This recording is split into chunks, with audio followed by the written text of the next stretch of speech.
আজ বানাচ্ছি মেথি চিকেন।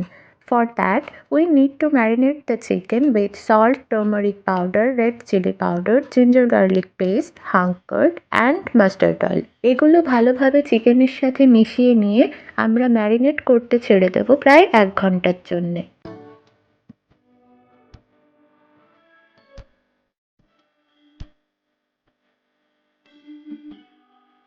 এরপর কড়াই তেল গরম করে স্লাইস করা পেঁয়াজ হালকা ব্রাউন করে ভেজে নেব। দেন অ্যাড করব আদা রসুন বাটা।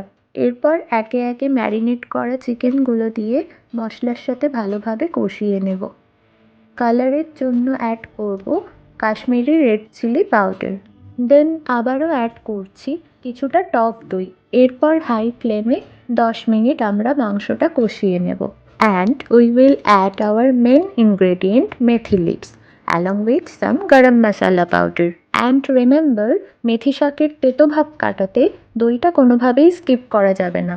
এভাবেই কিছুক্ষণ কষানোর পর শাকটা পুরোপুরি জড়ে গেলে অল্প একটু নুন অ্যাড করে দিও। সাথে অ্যাড করছি কয়েক দানা চিনি। এটা টেস্টটা ব্যালেন্স করতে হেল্প করবে। এরপর ঢাকা দিয়ে চিকেনটা সেদ্ধ হতে দেবো প্রায় 15 মিনিট মতো। দেন অ্যাড করব গরম জল।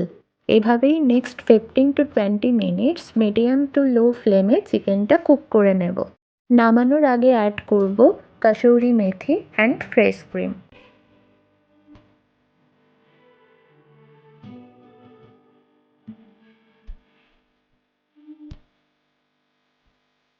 আমি এটা পেয়ার আপ করেছিলাম বাসন্তী পোলাওয়ের সাথে। তোমরা প্লেন রাইস, রুটি বা নানের সাথেও এটা সার্ভ করতে পারো।